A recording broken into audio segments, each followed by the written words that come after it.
Okay, Sunnyside fourth graders, here we go, chapter 29. So we had the whole movie theater experience yesterday. We're talking about the character development, the relationships that are building, how they're able to just kind of tease each other back and forth. So there's a whole new comfort level with the friendship. Kind of the thing I'm looking forward to now is this whole festival that they're planning. The fact that they found that picture that looks just like Avon, but in 1973, somehow I feel like all of this is going to come full circle and we're going to get all of our answers at the festival. But I don't know. Got to read to find out. Let's see how the author is going to pull this all together for us. So here we go. Thank you, Sterling Publications. I opened the front door to let Connor in. He trudged into the apartment. His shoulders slumped. He looked so. And based off of those descriptive words, what would you put in next? He looked so depressed. I thought he might burst into tears. Is everything okay? I asked him. He just shrugged, and I couldn't really tell if it was a tic or if he was deliberately being evasive. He leaned against the wall, not looking at me, and let out a bark. That's kind of an interesting way to start the chapter, don't you think? A lot of anticipation. What in the world is going on with Connor? So, my parents are taking a big piece of fence out of the rodeo arena so the food trucks can get through. I've been working on that stupid report for language arts. Does all this fit together? Let's keep reading, see what's going to happen. Then Connor just stared at the kitchen floor. Hey, guess the name of the band we got to play for the festival, I said, hoping he'd snap out of whatever funk he was in. He just shrugged again. The Flapjackaroos? I just laughed. They normally do gigs for like Waffle House and stuff, but I guess the country western breakfast entertainment business isn't booming these days. So we got them to do the festival. Really cheap, too. He still wasn't looking at me. Is everything okay with you? Or with your mom? I asked. And then he finally spoke. Yeah. Did something happen at school? He didn't answer me.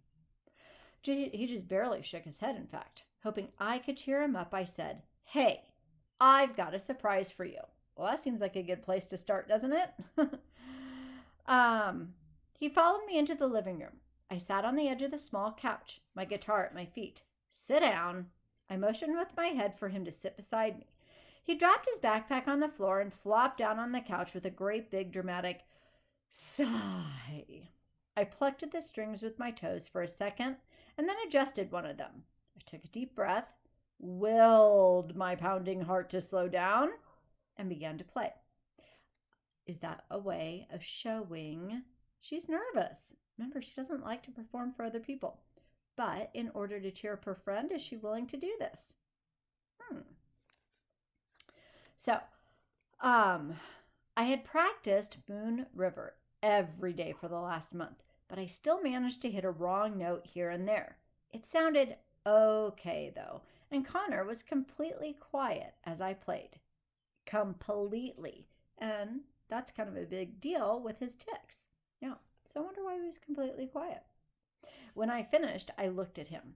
You didn't tic the whole time I was playing, I said almost in a whisper.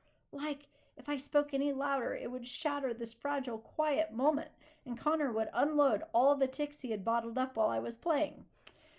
I had thought he would be so happy I had finally played for him after all the times he had asked me, but I saw now he had tears in his eyes.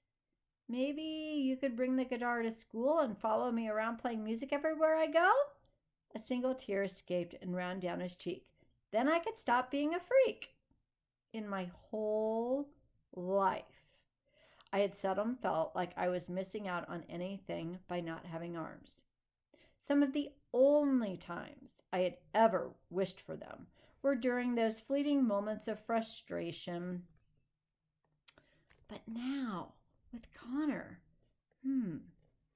I thought I would do anything to cheer him up at this moment.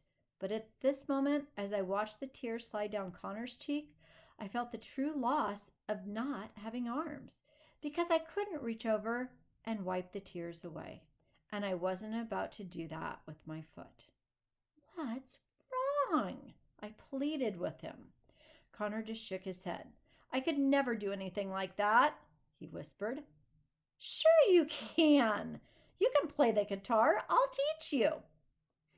No, and he wiped at his cheek. That's not what I meant.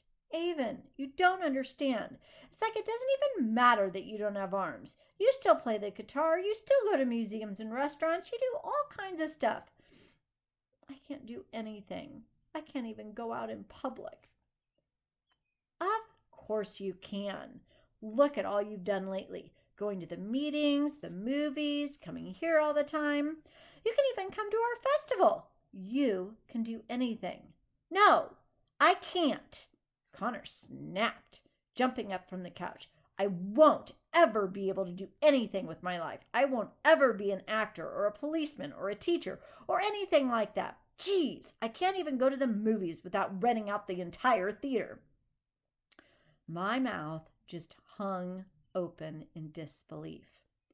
Why would you want to be a politician? My great-grandma would have been appalled. I could just see her raising her wrinkled fist in the air and warning Connor about the coming revolutions. Connor gazed back at me, but there was so much sadness in his eyes, even if there was also surprise. You want to know why I was so upset when I got here? I nodded. Well, yes, absolutely. The ticking was getting bad again. He shrugged his shoulders manically as he was speaking. I walked ... to the store before coming here. I wanted to get you some gummy bears. I kind of gaped at him. You stopped at a store by yourself for me to get me gummy bears. I know it sounds silly, but to me, this was like the equivalent of him going to Antarctica and back to bring me a feather from a penguin. He struggled to get the words out now. I saw ... someone ... filming me ... on their phone. My stomach dropped like it did when I rode a roller coaster. What? Yeah, Avon. They were filming The Freak. Breaks your heart? I shook my head slowly, not wanting to believe this. Maybe they were just doing something else, random. They weren't, I yelled. So you see, I can't do these things because I'm a freak. Next week I'll be on YouTube with a bunch of smirky comments about what a psycho I am. I'm never going out in public again. Not to school, not to the meetings, and I'm not going to your stupid festival. Okay, I'm going to stop right here. So that was a lot. Perspective. Now we're going to see just how strong this friendship is. Avon has two choices here, doesn't she? So let's figure out, and kind of based on what you know about her already, do you have an idea of how she's going to handle this situation? But don't discount the fact that these are Connor's real feelings. Let's see what happens. All right, stop it. I tried to stay calm. You're not a freak. No more than I'm a freak. You can do anything you want. Go ahead, become a politician if that's what you really want. What's stopping you? This, he cried as he tipped and continued unabated. I just shook my head. No. You're just upset because of some jerk with a cell phone. You can do anything, Connor. And you're unrealistic to say I can do anything I want. I know your parents have led you to believe you can do whatever you want, but it's not true. You can't be a basketball player or a surgeon or an astronaut. Oh, this is kind of an ugly turn of events, isn't it? But I just glanced at him. Why can't I be an astronaut? Because I'm a girl? No, because you have no arms, Avon. He shouted at me in exasperation like he was revealing some shocking secret to me that I didn't already know. but I just gritted my teeth. Don't tell me what I cannot do, Connor. Really? What's that supposed to mean? How come you won't play your guitar at the festival? How come you won't eat in the school cafeteria? I chose not to play the guitar or eat in front of people. It's not because I can't. I don't believe you. Then I glared at him. We're supposed to encourage each other, Connor. That's what friends do.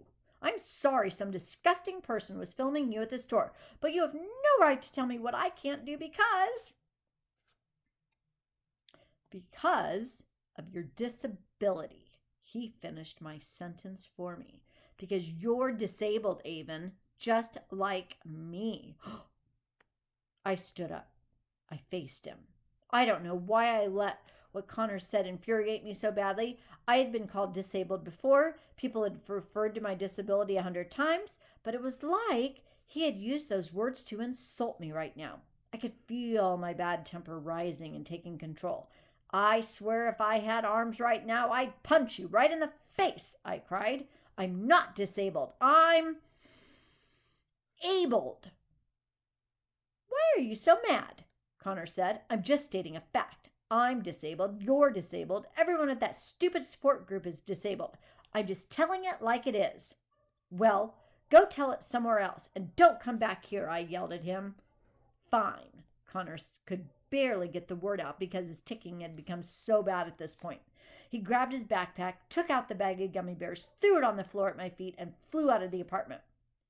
And I suddenly felt incredibly sorry. Do words hurt? Can you take them back once they're out? You can apologize, but once they're out, they're out. Ooh, we can learn a lot from chapter 29. Let's hope chapter 30 is a little bit nicer and maybe there's an apology. I don't know. Did not see that coming in chapter 29 at all. All right, chapter 30. I totally avoided Connor the next day at school. Actually, I didn't have to avoid him because I didn't see or hear him anywhere. I wondered if he had meant it when he said he was never going to school again. So it was just another day with everyone staring at me, but no one talking to me. Another day of eating lunch in the stupid bathroom. I didn't even want to see Zion, and I have to explain everything. I couldn't wait for school to end. I nearly ran to the bus when it was over. As soon as I got home, I sat down at my desk. I browsed through several of my most recent blog posts. No comments from Emily. No comments from Kayla. No comments from any of my old friends. My old world seemed to have moved on without me. I typed my next post. I know I totally make light of not having arms. I mean, what good does it do to complain about it all the time? This is my life. I can't change it. No arm transplant can be done. I am who I am, and it's all I've known, and it's all I'll ever known. No big deal. I'm sure you're thinking, though, yeah, but come on, not having arms must really suck at times. Yeah, not having arms does suck at times. A lot of what stinks about not having arms are the little things, things most people take for granted because they have arms. So here it is, the 20 worst things about not having arms. Remember, this is all still part of her blog post. Number 1, no smacking people no matter how badly I may want to. I don't think stomping their toes provides quite the same satisfaction. 2, no boxing matches. If I had arms, I think I would have been a professional boxer. Number 3, doing my hair is difficult. I would love to try some styles I just can't do, like a cool fishtail or a dramatic updo. I read the term dramatic updo, in a magazine once. Number 4, well, just about everything takes longer. Number 5, no basketball. Number 6, no shaking hands with people when I meet them. I would make sure I always had a firm handshake. But then again, I don't have to worry about sweaty palms. 7, using large tools like chainsaws and weed whackers is likely out for me. I know the instructions say not to operate if you're under the influence of drugs or alcohol, but they should probably say not to operate if you're under the influence of drugs or alcohol or don't have arms.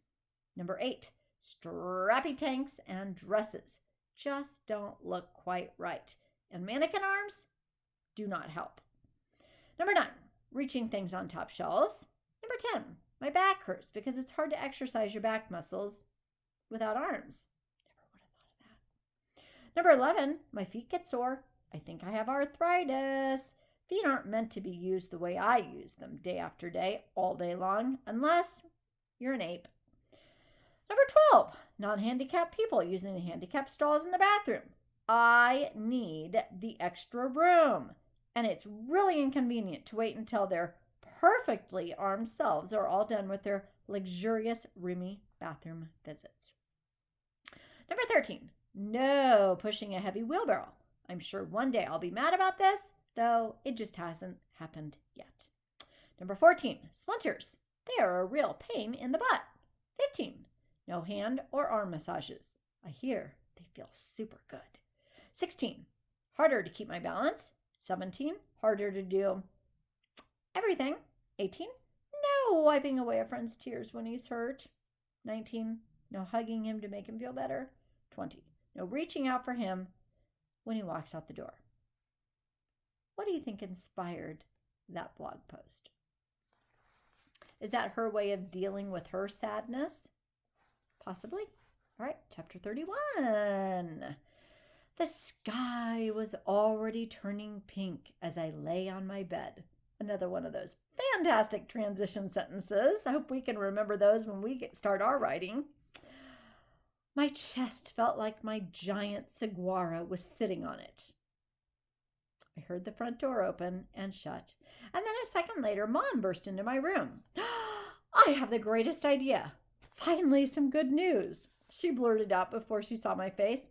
Oh, honey, what's wrong? She rushed to the bed and sat next to me. I frowned. Nothing. Nothing's been wrong for 2 days. Now, tell me what nothing is, she demanded. My eyes started to fill up with tears. Well, when Connor was here yesterday, he called me disabled. And then my eyes really filled up. Mom scrunched her eyebrows. Well, okay. Did that make you angry? Yes. Why? Because, I said, trying really hard to hold back all the tears. I know I am. I don't need other people telling me I am and telling me what I can and can't do. I don't want to just be Avon Green, the girl with no arms. I don't want to be labeled like that. I think Connor would be the last person to label you like that. You shouldn't get so offended if someone calls you disabled, Avon. You do have extra challenges that others don't have. It does take you longer to do most tasks. Your movements are limited. There's a really big difference between saying you're disabled and saying you're incapable. Ooh. Well, he tried to say I was incapable of being an astronaut. Mom laughed and stood up off the bed and faced me. I think it would be extra challenging for you, but I don't think it's impossible. Not with robotics arms and all that. Then she did this little robot dance to show off what I assumed were some ridiculous robot arms that would never be of any use to an astronaut. I don't think anything's impossible for you, she said as she continued her crazy display. I smiled and then remembered I was supposed to be angry. If you're trying to make me laugh, it just won't work. My scowl deepened. Connor thinks everything's impossible for him, and he's all mad about it, so he tried to act like everything should be impossible for me too. He's being a really big baby and feeling sorry for himself. Shouldn't you just try to be a little bit more understanding then? You are his friend, Avon. You should be building him up, and when he gets down on himself, you should be there for him. He wasn't building me up, I said. He was trying to tear me down.